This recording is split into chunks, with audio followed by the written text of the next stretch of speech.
Okay.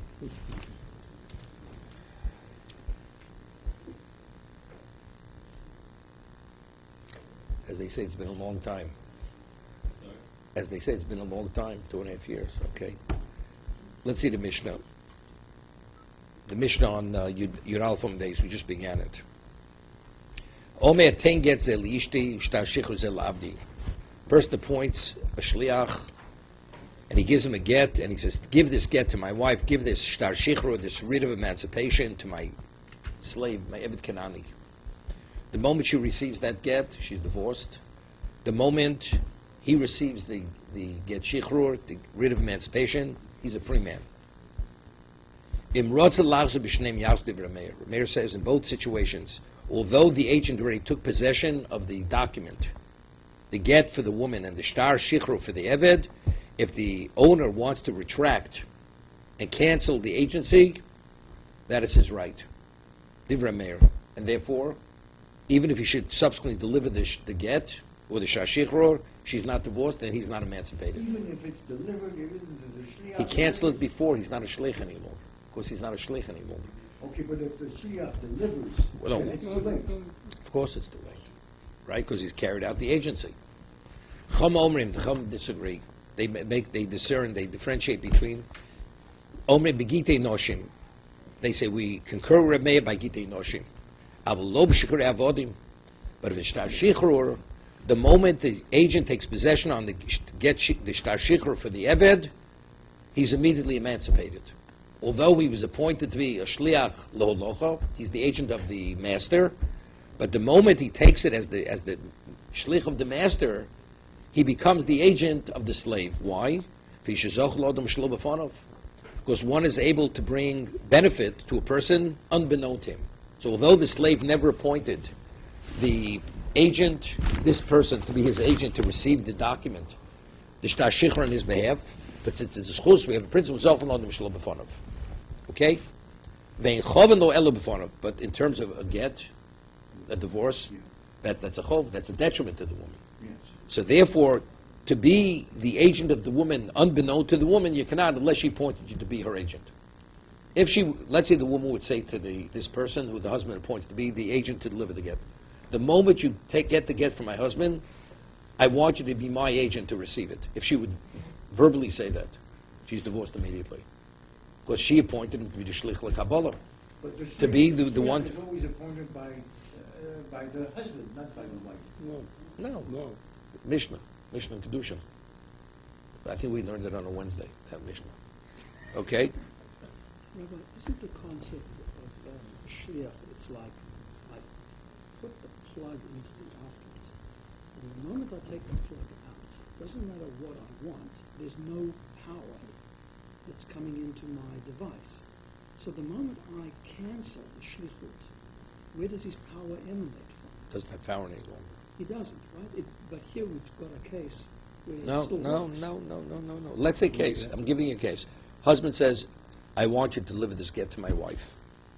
And before he says it, before he appoints him to be a shliach, the woman says that same man, the moment you receive the get from my husband as his agent, I'm appointing you to be my agent to receive that get. She's divorced immediately. The moment she receives the get, he receives the get as the agent of the husband, immediately he becomes the agent of the woman, she's divorced. And wait, if the husband would want to retract after he puts the get in his agent's hand, it's too late. It's too late. Wait, it's the same thing. Why? Because he's still functioning as the agent. When he receives it, he is the husband. Now the husband is giving it to the woman, because the same individual represents the woman. Over here we're saying that as much as the agent wants to represent the woman, he can't represent the woman unbeknown to her that he's her representative. Because it's a chov, because it's a detriment to her. In the case that you've just given, does each party have to have the knowledge of who is the agent and how it's working?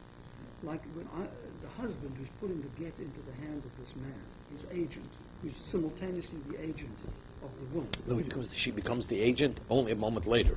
But does the husband have to understand that this has happened? No. Because if in his head he says it's going to take a half an hour for the agent to get Wait. this thing to her. If he would say, I want this get to only take effect in 3 hours from now, He doesn't say anything. I because understand he knows. that. He just knows. He's assuming. the presumption is he wants to divorce his wife, well, he wants to free his slave. He wants to free him. If he would say, I want a 3-hour period because I may reconsider, then, even though it's a schus for the slave, if that, we could almost say it's an on the side. It would say that we're definite. As much as it's a schus for the slave, he cannot represent the slave. But evidently, that's not the case. A person's not giving himself that leeway to be able to retract. Go ahead. The question is, if his expectation was it was going to take 3 hours.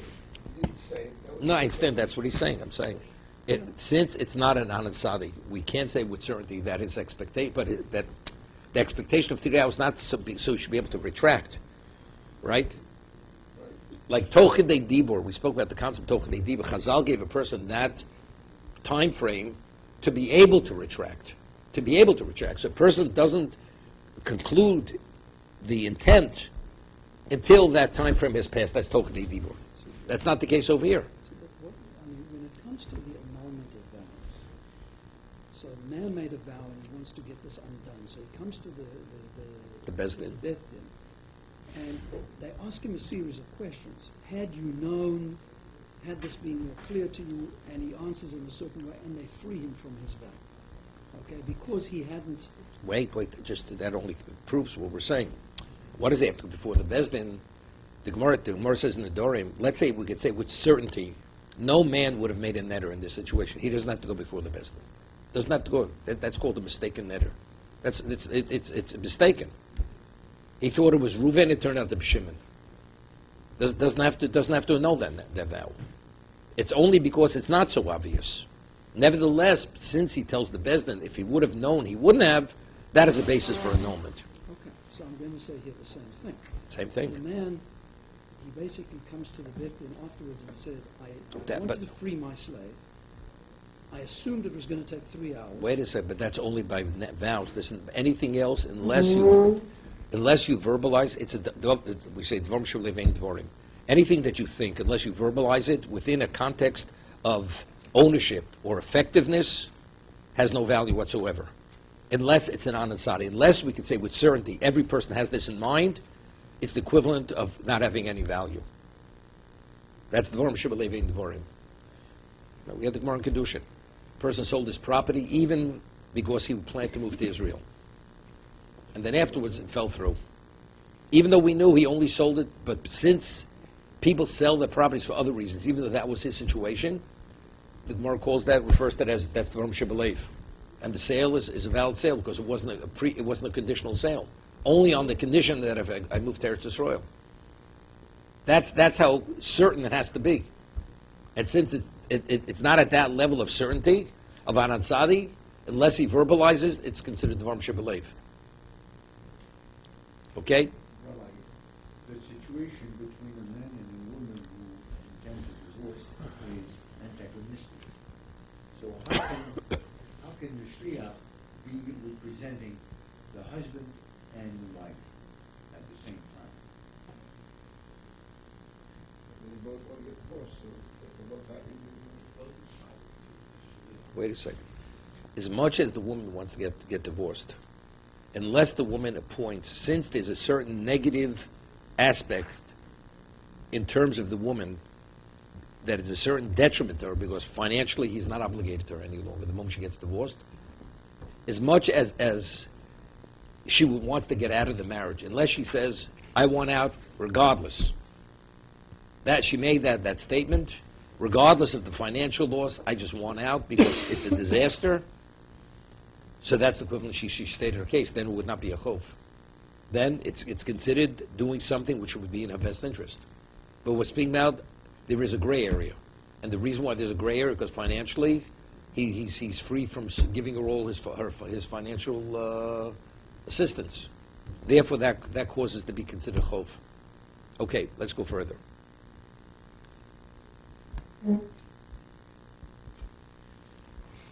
Let's say a person chooses not to support his wife. It's not his choice. He has to support his wife. That's part of the marriage obligation. Right? Sheksus for owner. But a slave, a master doesn't have to support a slave. Shem yirtze shalozin savdo rashoy. Shalo lozin esishto eno rashoy. So if that's the case, regarding a slave, it's all upside. There's no downside. Correct? Because the master is not bound to the slave, but a husband's bound to the wife. Oma lehem. So Rameir says the Harei who posel es abdu min atruma, shem shu posel es ishto. But factually, when until now he's able to eat truma. Meaning, let's say even the husband, the master doesn't give him truma. Let's say he's the slave of a kohen, because he's considered the chattel of the kohen. He's called kinyan kaspo. The slave, he comes upon truma on his own. He's permitted to eat it. The moment he's freed, and truma, cost-wise, is a lot cheaper than to buy to purchase chulin, because truma is something it becomes contaminated easily. There's only a limited group of people who are permitted to eat it, so therefore it's much cheaper. So there's a financial loss. If he frees him, kshem shu posel sishto, Amar lehem, Amr lo, so they said, Neshu Kinyan. We'll have to see the Gemara. He says, doesn't make a difference. That's his right. Because it's his Kinyan. We'll see. We'll see the Gemara. And if this slave had children with this master? No, there's Evet Kanani. The children, not his children, it's irrelevant. No, but I'm saying he's separated now from his children. He's not separated from them. Before the children were involved with him as much as the master wanted him to be involved with him. You understand? They're his biological children. So after he's master, they're still his biological children. Even as a slave, the master says, I do not want your children to have any level of association with you. That's the master's right as an owner. If the master wants to sell off the children to another master, he has the right. They're his chattels. Okay? Yosef Rav Huna Rav Yitzchok Bar Yosef. Kamei de Rabbi Yirmiyah. Rav Huna Rav Yitzchok Bar Yosef, they were colleagues, and they were sitting in the presence of Rabbi Yirmiyah, who was the Rebbe. The Yosef Rabbi Yirmiyah Kamenamne, and Rabbi Yirmiyah was dozing off. And the two of them were speaking. Rav Huna and Rav Huna Bar Yosef, they were speaking in the presence of the Rebbe as he was dozing off. The Yosef Rav Huna Komar, and Rav Huna was sitting and he had said, Shma mino b'drabanan, we're able to draw from the position of the Chachamim in the Mishnah, that the Mishnah tells us that in regard to get shichrur, shtar shichrur, that the agent who's appointed by the master to free becomes the agent of the slave. We're able to infer from there, hatovus b'chov kona, that if one seizes property on behalf of a creditor, it's considered a valid seizure. So the way we understand it, Ruvain owes Shimon money. Shimon is not paying Ruvain.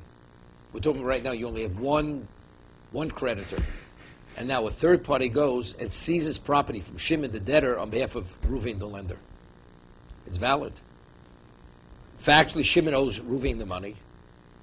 But let's say a third party would want to seize property on behalf of himself. He's considered a thief. But now that he's seizing it on behalf of the creditor, who is he? It's no different than if he says, he's the equivalent of the agent of Ruvain. It's Ruvain seizing property. Right? So Ruvain seizing the property is a valid seizure. So he says, so since the Mishnah says that the agent of the master could represent the slave, even though it's a detriment to the master, it's a detriment to the master. Because the moment he takes possession on behalf of the slave, what happens to the master? He can't retract any longer. But nevertheless, the Mishnah says he can, according to the Chachomim. So Shmami no b'drabanan, that's a Shmami b'drabanan. We were able to infer from the position of the Chachomim, Atofis l'bachov, Kono, one who seizes on behalf of the creditor is a valid seizure. It's considered acquired. Omale Rav Yitzchak Bar Yosef. So when he said that, Rav Huna said, he says, Afil mokshchav l'acherim. You mean to say even where it's a detriment to others? Omale Yain. Yes. What is the classical case? That's the Gemara we had in Bav Metzia. You have three creditors, and there's only enough money to satisfy one of the loans. And a third party understands that unless he takes action and seizes the property, his friend is going to be out the money because one of the other creditors is going to take the money. And he goes, preempts the other and seizes the property. So he's acting as the agent of who? Of the one who seizes on his behalf. But simultaneously, it's a detriment to the other two creditors. Because if he seizes, he's going to deny the other two creditors an opportunity to cover what's owed to them. So is that a valid seizure? Do we say you're even a shlich even in that case, or only when it's not a detriment to anyone else? Okay? So Amalayin, even in that situation, Rav Huna says, even where it's a chav lachrini, it's a detriment to others, you consider the agent on the one who on behalf of you are acting. Okay? Yes, that's what he says. In the meantime, after all this discussion is going on, Rav Yirmiyah wakes up. He was like dozing off. So evidently he overheard the conversation. Amalu, see, when he said that this is Dardaki. Dardaki means my young children. Hochim Rabbi Yochanan. This is Rabbi Yochanan. You're trying to conclude and bring a proof from the Mishnah that although it's a detriment to others, it's a valid seizure because you're the agent. But Rabbi Yochanan had said that one who seizes on behalf of the creditor in a setting where it's a chov lacherim, where it's a detriment to others, lo kana. So it's not valid. So he says, so Rabbi Yirmiyah has to, so what about the Mishnah? Vim toma Mishnah seinu. But you're going to ask, you bring a proof from the Mishnah. It's a detriment to, it's a detriment to the master. Now, before we, why, when originally Rav Huna says yes, even if it's a detriment, because we see it from the Mishnah. No, why? You have one creditor and you have one debtor. You seize property on behalf of that creditor, everybody agrees it's a valid seizure. That's all. As much as the creditor, the debtor doesn't want his property to be seized, but you owe the money. Here the master gives the writ of emancipation to the shliach. The shliach now goes and takes advantage of the moment and assumes the position to represent the slave. The Mishnah says, if it's not a detriment, he represents the slave. And the slave is immediately emancipated. So he says, that is chav lachrini. What's the chav lachrini? It's like you have one creditor, you have one debtor. This is a very different case.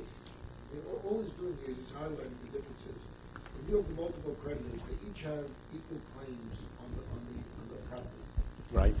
Here, it's not a matter of equal claims by the slave owner and the slave. It's just different claims, different types of claims. There's no claim whatsoever. No claim. Whatsoever, right. So, but he's saying, but it has an element of chav lachrini. What's the element of chav lachrini? The element is very clear. Originally, when the master gave the get to this agent, he gave to him as what? As a shlich leholocha, to deliver the get. That means until the slave actually takes possession, he has the right to retract, to cancel the agency. But if the agent acts now based on the principle of schiyah on behalf of the slave, so he's taking away the rights. It's a detriment. See, by the creditor and the debtor, I have a right to that money. As much as you don't want to pay, but factually you're obligated to pay. So there's no negative side, there's no negative consequence to the debtor. You owe the money. Here there is a negative side to this. Because if the agent takes advantage of the moment, you're denying the master the right to retract before the writ arrives in the hand of the slave. Wait 1 second. That's the chav lachrini. So that's what initially he said. It's a proof from the Mishnah that even mokshe chav lachrini, even though it's a detriment to someone, you could act as an agent. That's exactly. So the Rav Huna says, so Rabbi Yirmiyah says, no, it's not, no proof. He says, Mishnah saying no. So he says, Kol omet tnu ke omes chudami. When he says tnu getzel le'avdi, shichra le'avdi, shich le'avdi, it's like he's saying you have a right to take possession on his behalf. That's what he's saying to him. Tnu is kizchu. Take possession. Act on behalf, whatever is the best interest of the slave, you do that. So if that's the case, there's no holdback here.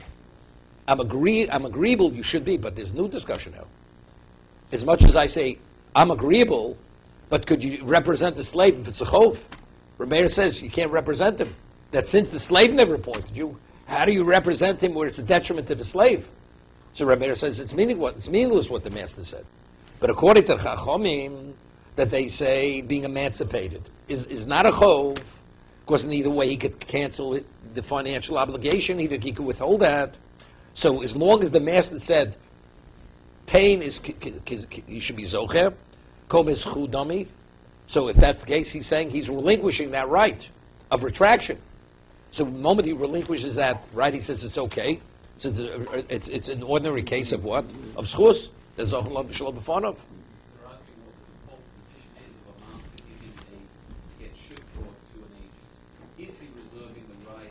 No, everybody agrees to do kizchu. Rameir also agrees. But as much as the master is saying that to the agent, but the question is how does the agent have a right? No, how does the slave see it? What you're trying to do on my behalf, am I really interested in that? Because it's a chov. Rameir says he's definitely not interested. Because he's being cut off financially. The chum say no. That's not a call to chov. Why? Because neither way he could cut him off. Exactly. Does the shliach have to have the magnet